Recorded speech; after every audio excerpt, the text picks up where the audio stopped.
La astrofísica, la cosmología y la relatividad general son una de las teorías más interesantes que tenemos en la física. Nos responden preguntas bastante locas como ¿cómo comenzó el universo? ¿Cuándo va a terminar? ¿Cómo se formaron las galaxias? ¿Por qué estamos aquí? ¿Qué es la gravedad? Es lo que vamos a ver en este curso donde vamos a hacer una introducción clara y técnica, con rigor científico, pero también accesible para prácticamente todo el mundo con un nivel mínimo de matemáticas y mi objetivo es llevaros de la mano para que podáis entender estas teorías que son fascinantes, hacerlo accesible para todo el mundo. Y para ello os he preparado una introducción sobre en qué va a consistir estas clases y vamos a verlo. El umbral de la intuición. Sabemos que en general, antes Newton describía la gravedad como una fuerza. Nosotros estamos aquí pegados al suelo porque hay una fuerza de la gravedad que nos empuja hacia el centro de la Tierra. Parecía que todo en la física estaba resuelto. Sabemos que la segunda ley de Newton nos dice que si sabemos la fuerza, podemos calcular la aceleración. Y si sabemos la aceleración, podemos calcular la velocidad o la posición. Parecía que todo estaba descrito, el movimiento de los planetas, los tiros parabólicos, cómo se mueve una pelota de tenis y le golpeo.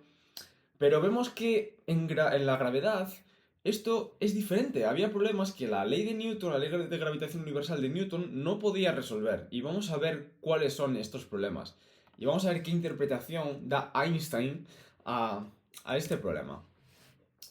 En la relatividad no existe una hora universal. Newton pensaba, y él tenía claro, que el tiempo era fijo para todos. Tenemos que pensarlo que el tiempo y el espacio para Newton era como el escenario en el que las personas daban su obra de teatro. Transcurría para todos igual y nuestro tiempo era como una especie de río que fluía para todos de la misma forma, al mismo ritmo. Pero Einstein rompe esto y junta tanto el espacio y el tiempo en cuatro coordenadas, en la misma dimensión, el espacio-tiempo. Y además no solo eso, sino que ve que el tiempo es una coordenada flexible que depende del observador, depende de la persona que lo mira y a qué velocidad o a qué gravedad esté sometido esa persona en general. Vamos a entender esto de forma técnica y qué quiere decir. En la parte de astrofísica hay cuerpos que son extremadamente interesantes y uno de ellos que me gusta mucho son las estrellas de neutrones.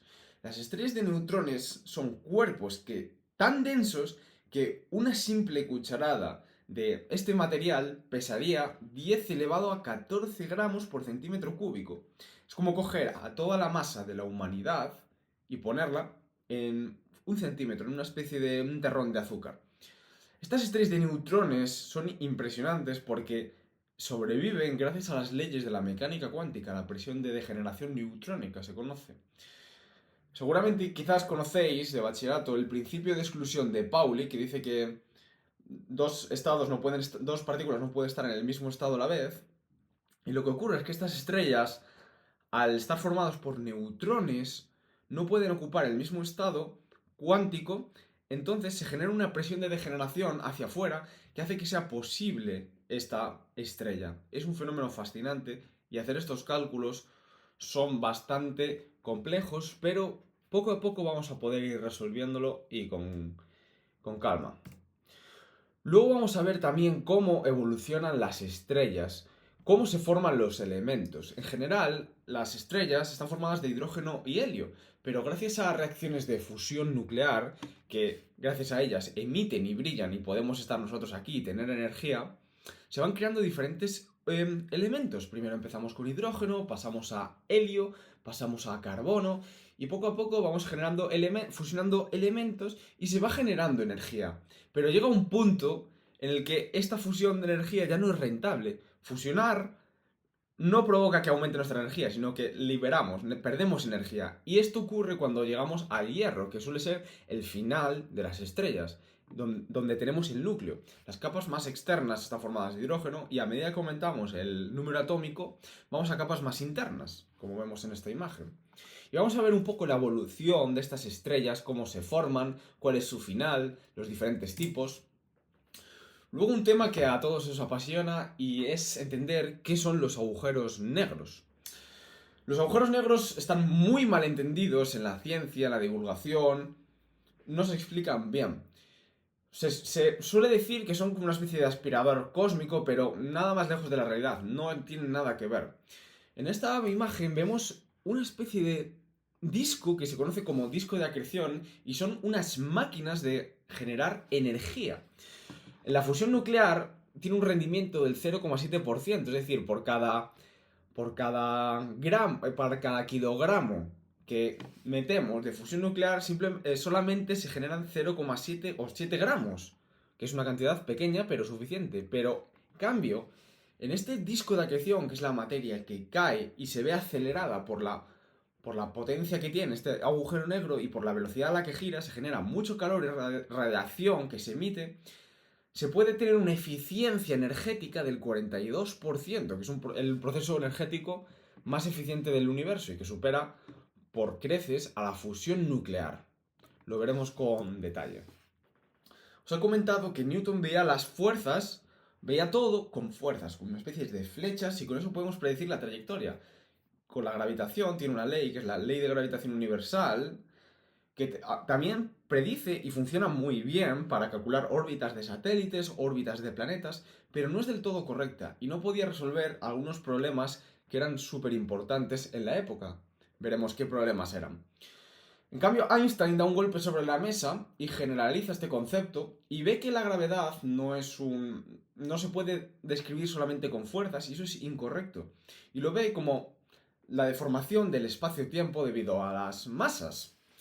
Establece uno de los principios y una de sus ideas más felices de su vida, que él decía que fue la mejor idea de su vida, que es el principio de equivalencia, y vamos a ver que la caída libre está relacionado con la inercia. Es una teoría muy elegante, hay que saber muchas matemáticas, pero creo que podemos tener una idea muy buena sobre en qué consiste esto de la relatividad general. También entender un poco qué son las métricas del agujero negro. ¿Qué ocurre cuando atravesamos la singularidad, un agujero negro, el horizonte de eventos, lo que vemos que es como negro, que no es exactamente eso, pero ¿qué pasa cuando cruzamos ese punto? ¿Qué ocurre al llegar a la singularidad? ¿Qué sabemos? ¿Qué no sabemos? Y vamos a ver que sucede algo muy interesante que cuando atravesamos el horizonte de eventos, el radio de Schwarzschild, la coordenada espacial se convierte en tiempo.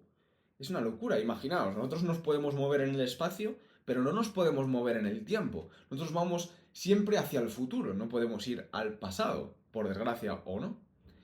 Cuando pasamos el horizonte de eventos, estas coordenadas se invierten, lo que quiere decir que inexorablemente nosotros vamos a ir hacia el centro de la singularidad de forma inevitable, al igual que vamos al futuro en nuestras vidas, pero nos podemos mover por el tiempo. Es un fenómeno increíble y vamos a ver con detalle qué quiere decir esto, qué ocurre y las matemáticas que hay detrás. Luego otro tema fascinante y que es bastante reciente es el descubrimiento de las ondas gravitacionales. Si Einstein dice que el espacio-tiempo es flexible y se deforma con la energía o la masa, se descubrió y Einstein predijo, pero no se lo creía y hace poco se confirmó que el espacio-tiempo podría ondular al igual que ondas en un estanque. Y esas ondas se pueden detectar.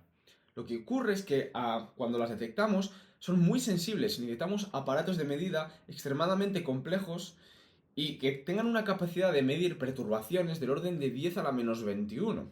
Las ondas gravitacionales son las ondulaciones del espacio-tiempo. Para detectar esas ondulaciones tienen que haber colisiones masivas de estrellas de neutrones o agujeros negros.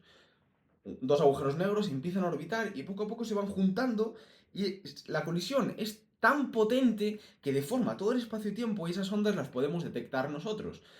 Es similar a escuchar el universo. Y vamos a ver cómo se puede hacer esto. Otro tema fascinante que vamos a ver en el tercer módulo es la cosmología. ¿Cómo empieza el universo? ¿A qué velocidad se expande? ¿Va a terminar?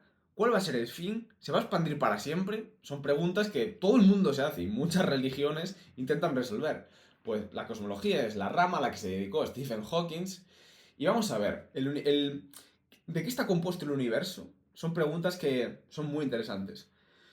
Normalmente creemos que el universo está compuesto de todo lo que vemos, de la materia que tocamos, una mesa, mi cuerpo, pero nada más lejos de la realidad. La luz y la materia solo representan el 5% del universo. Luego hay otros porcentajes, otra cantidad muy grande de materia que no vemos, que es la materia oscura, que representa el 27% de la cantidad de materia que hay en el universo y no la vemos. Pero sabemos que existe, probablemente, muy probablemente, porque podemos ver indicios indirectos de su existencia. Y vamos a ver cómo se pudo descubrir esto. Otra de las grandes preguntas, y que es reciente, es la expansión del universo. ¿A qué velocidad se expande? Según unos datos, se ve que se expande a una velocidad, viendo el fondo cósmico de microondas. Pero otros datos que descubrimos hoy en día nos dicen que se expande más rápido. Entonces hay una discrepancia entre lo que se midió al principio y lo que se mide ahora. Es una tensión fundamental que se conoce como la tensión de Hubble. ¿Y vosotros qué creéis? ¿Que esta tensión se debe a que hay un error en las mediciones, alguien se equivoca o que hay nueva física más allá? Porque quizás la relatividad general, la cosmología como la entendemos a día de hoy, no es del todo correcta y hay cosas que desconocemos. Al igual que Einstein vio que la ley de gravitación universal de Newton no era del todo correcta y había cosas más allá de las que se creía en aquella época. Es un momento fascinante de este campo. La expansión del universo es un tema que no se entiende muy bien a qué se debe y se le atribuye a lo que se conoce como la energía oscura, que es que ocupa casi el 70% de la cantidad de energía materia que hay en nuestro universo. Es la energía que se cree que es la responsable de hacer que el universo se expanda, porque si el universo está lleno de materia y de masas y de estrellas, según la ley de la gravedad de Einstein o de Newton, tendría que comprimirse. Pero no sucede eso, se expande. ¿Por qué? ¿Cómo se debe esto? Lo veremos. Y va a estar relacionado también con la energía del vacío, un tema fascinante. Vamos a responder preguntas tan potentes sobre cómo nace el tiempo, cuándo, cuántos años tiene nuestro universo, cuándo va a acabar, realmente cómo funciona la gravedad, qué es esto de la relatividad general, cómo se predicen los agujeros negros, qué son estos cuerpos, para qué sirven, o también preguntas de cómo va a terminar el universo. ¿Cómo va a morir? ¿O realmente va a terminar? ¿Esto es un ciclo eterno? Son preguntas que probablemente a todos os interesen y a mí en particular también. Y al terminar esta formación, no solo vas a observar estrellas con un telescopio y simplemente verlo, tendrás las herramientas matemáticas para predecir su nacimiento, su vida y su muerte. Y no solo de estrellas, sino de cuerpos astrofísicos o simplemente de nuestro universo. Vas a ver el mundo de otra manera que te va a cambiar para siempre. Así que espero que te guste y nos vemos.